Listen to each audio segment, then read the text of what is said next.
सम्पूर्ण सङ्गीतकारी मित्रहरूमा हार्दिक नमस्कार। हरेक सोमबार दिउँसो 2:15 जाँदा सङ्गीतका नयाँ र अति उपयोगी विषयका भिडियो कक्षा लिएर आउने यस म्युजिक डिसिप्लिन युट्युब च्यानलमा यहाँहरूलाई हार्दिक स्वागत गर्छु। आज म गायक गायिकाले रियाज गर्दा छुटाउनै नहुने एउटा अति आवश्यक र महत्त्वपूर्ण कुराका बारेमा जानकारी गराउनेछु। धेरै कलाकार मित्रहरूले गायनको रियाजमा काम लाग्ने महत्त्वपूर्ण कुरा धेरै छन्, तर यिनै महत्त्वपूर्ण कुरा पनि धेरै भयो भने कुन गर्ने कुन छाड्ने भन्ने समस्या हुने रहेछ।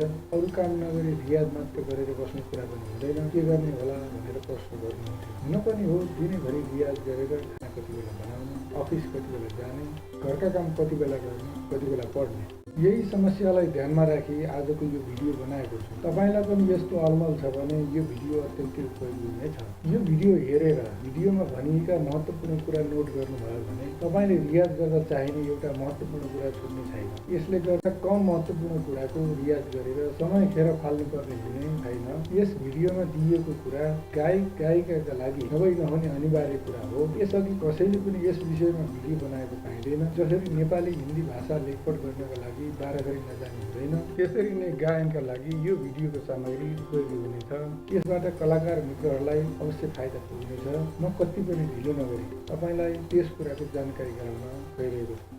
यस्तो रोचक र नजानी नहुने कुरा के हो त? पहिलो सवाल यो रहेको छ, तर हुन्छ सुरको आधारमा गरिने प्राथमिक मानक स्वरको अभ्यास विधि हो। त्यो अभ्यास कसरी गर्ने? अब यो सवालको समाधानतर्फ लागौँ। 6वटा स्वर सम्बद्ध स्वरहरू नु र दशा, रे अनि नीलाई आधार मानेर अभ्यास गर्नुपर्छ। यहाँ फोटोमा दिइएको पर्दा र तिनको नाम हेर्नुहोला। अनि अर्को कुरा, यस अनुसार नु तुरका आधारमा नु भनेर स्वर तन्काइरहँदा नुलाई उच्चारण गर्दा साथ नुलाई बिर्सने र ऊ मात्र भनिरहेको छु भन्ने सोचाइ राख्नुहोला। यस्तो अभ्यास कम्तीमा 1 मिनट तन्काउन सकिन्छ। हार्मोनियममा नु थिचेर नु भनौँ।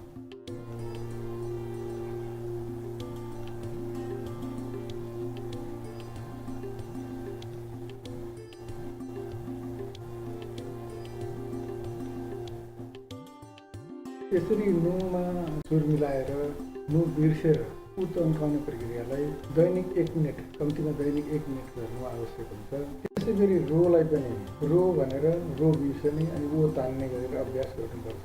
यसरी नै धको अनि साको अनि नीको होइन रेको अभ्यास आफूले गरेर, जस्तो रे भन्दाखेरि रे उच्चारण गर्ने, त्यसपछि रे बिर्सेर ए तानेर लैजाने, नी उच्चारण गर्ने, नी बिर्सेर ई तानेर लैजाने, ध उच्चारण गर्ने अनि ध बिर्सेर अ तानेर लैजाने, चाको उच्चारण गर्ने र चा भन्ने चिज बिर्सेर आ तानेर लैजाने। यसरी चाहिँ हामीले अभ्यास गऱ्यौँ भने यसको धेरै नै फाइदा छ। र मुख्य यो हरेक गीत गाउनेका लागि होइन यी स्वरहरूको अभ्यास चाहिँ अनिवार्य नै हुन्छ। यही तरिकाले ध भन्दै अ मात्र तन्काएको कल्पना गर्ने, चा भन्दै आ मात्र तन्काएको कल्पना गर्ने, रे भन्दै ए मात्र तन्काएको कल्पना गर्ने अनि नी भन्दै ई मात्र तन्काएको कल्पना गर्ने। यसरी आफ्नो अभ्यासलाई निरन्तर रूपले अगाडि लैजान सकिन्छ। हरेक दिनको यी सुरहरूलाई होइन यी सुर सम्बद्ध स्वर अर्थात् स्वर सम्बद्ध सुरलाई हरेक दिनलाई 1-1 मिनट समय दिएर कम्तीमा चाहिँ हामीले 6 मिनट समय दिन सकिन्छ। अब यस्तो अभ्यास किन गर्ने र यसबाट के फाइदा पुग्छ भन्ने सवाल आउन सक्छ। नेपाली, हिन्दी, मैथिली आदि पहिलेदेखि नै देवनागरी लिपिमा लेखिँदै आएका भाषाका गीत गाउन र नेवारी, तामाङ, मगर, थारू आदि भाषाका गीत गाउन यी मानक स्वरको अभ्यास गर्नै पर्छ। तर बाजा बजाउने कलाकारका लागि भने यस्तो अभ्यास आवश्यक हुँदैन। जस्तो किन फाइदा छ भन्ने सन्दर्भमा उदाहरणका लागि यो नेपाली शिर उचाली संसारमा लम्बिन्छ भन्ने गीत गाउँदा योमा ओ तन्काउनु पर्छ होइन, ली भन्दा ई तन्काउनु पर्छ, छ भन्दा अ तन्काउनु पर्छ। यस्ता जुन गीत गाउँदा पनि यिनै 6 स्वर तन्किने स्थानमा आइपुग्छन् अनि यी तन्किने स्थानमा नै श्रोताको ध्यान जान्छ अनि त्यस स्थानमा ध्यान गइरहेको बेला यस्ता सुरहरूको गायन, यस्ता सुर सम्बद्ध वर्णहरूको उच्चारण अस्पष्ट भयो भने त्यो गीतको राम्रो पक्ष पनि ओझेलमा जान्छ। त्यो गीत चाहिँ जति चाहिने हो त्यति लोकप्रिय हुन सक्दैन र त्यसको प्रभावकारिता चाहिँ घटेर जान्छ। त्यसैले गर्दा कुनै पनि गीत गाउने कलाकारका लागि यी 6वटा मानक स्वरको अभ्यास अत्यन्तै आवश्यक देखिन जान्छ। अर्को सवाल आउन सक्छ, यो कति बेला कहाँ बसेर रियाज गर्ने भन्ने कुरा आउँछ। खास सङ्गीतको रियाज, सङ्गीतको अभ्यास, सङ्गीतको लेखपढ अन्य विषयको भन्दा अलिक व्यापक खालको हुन्छ। अन्य विषयका लागि पढ्नका लागि बसेर पढ्ने लेख्नका लागि बसेर लेख्नु अनि त्यति नै समयले नै पुग्छ। तर सङ्गीतको अभ्यास गर्दा लेखपढ गर्न बसेको समय मात्रै छुट्याएर पुग्दैन। त्यो चाहिँ धेरैभन्दा धेरै बारम्बार दोहोऱ्याएर अभ्यास गर्नुपर्ने विषय चाहिँ हो। त्यसैले नुरो जसा रेनी यदि छ स्वरसँग बसेको छ नि यिनलाई चाहिँ हामीले पहिला कण्ठस्थ गर्नु र जहाँ बसेको बेला पनि नु भन्दा बित्तिकै उलाई लैजाने, रो भन्दा बित्तिकै ओलाई मात्र लैजाने। यसरी चाहिँ अभ्यास गरिराख्यो भने कहीँ हाम्रो देश शब्द पर्ला ओ तानिन्छ, हाम्रो देश आउँदा ए तानिन्छ होइन।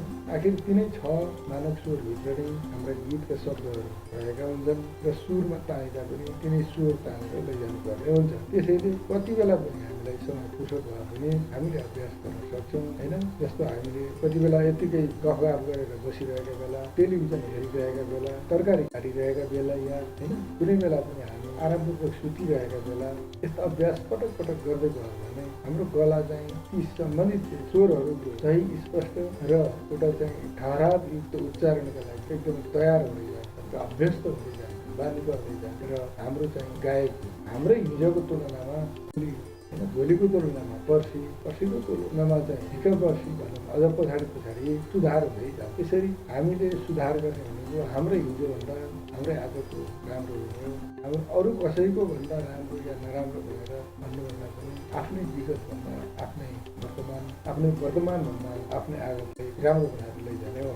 अब यो अभ्यास यी छ मानव स्वर निर्विकल्प हुन् कि होइन वैकल्पिक पनि छन् भन्ने कुरा आउन सक्छ। यसरी विकल्प र निर्विकल्प भन्नेतर्फ भन्दा पनि अब शब्दको प्रयोग नगरी हामीले गीत गाउने कुरो भएन र यी जस्तो नेपाली, हिन्दी, मैथिली होइन तामाङ, मगर, थारू जुनसुकै जावत भाषाका धेरै जसो अधिकांश भाषाका चाहिँ कुनै पनि शब्द हामी उच्चारण गरेर गाउँदाखेरि हामीलाई चाहिँ ती मानव स्वरको आधार चाहिन्छ नै। यी स्वर बिना त कुनै पनि वर्ण उच्चारण हुन सक्दैनन्। अनि त्यसले गर्दा के भयो भन्दा यो अनिवार्य नै भयो। त्यसले गर्दा यसको विकल्प खोज्नको लागि यो अनिवार्य विषय हो भने छ स्वरमा पकड बनाउँदै जानु हरेक गायक गायिका अथवा गायन सम्बद्ध कलाकारको एकदमै अनिवार्य आवश्यकता हुन जान्छ।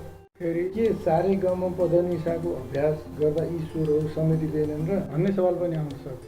सारे गम पधनिसाको अभ्यास गर्दा यीमध्ये केही स्वरहरू चाहिँ समेटिन्छ। जस्तो अ, आ, ए र ई 4 स्वर चाहिँ समेटिन्छन्। तर हामीले त्यति धेरै 8वटा स्वरको आरोह अवरोह गरिरहँदा पनि जम्मा 4 स्वर मात्रै समेटिन्छ। उ र ओ जुन सुरुमै गर्नुपर्ने अभ्यास हो त्यो चाहिँ समेटिँदैन। तर नु र धसा रेनीमा त हामीले 6वटा स्वर अभ्यास गर्छौँ र ती सारेगमको आरोह अवरोह आवश्यक छुट्टै छँदैछ। तर मैले स्वरको सन्दर्भमा सारेगम पधनिसाले यी 6 स्वरलाई समेट्दैन। अनि सारेगम पधनिसाको छुट्टै अभ्यास आवश्यक छ, सङ्गीतका लागि अनिवार्य पनि छ। तर यी चाहिँ 6 स्वर हुन्, त्यसलाई सारेगमभित्र समेट्ने कुनै पनि आधार छैन।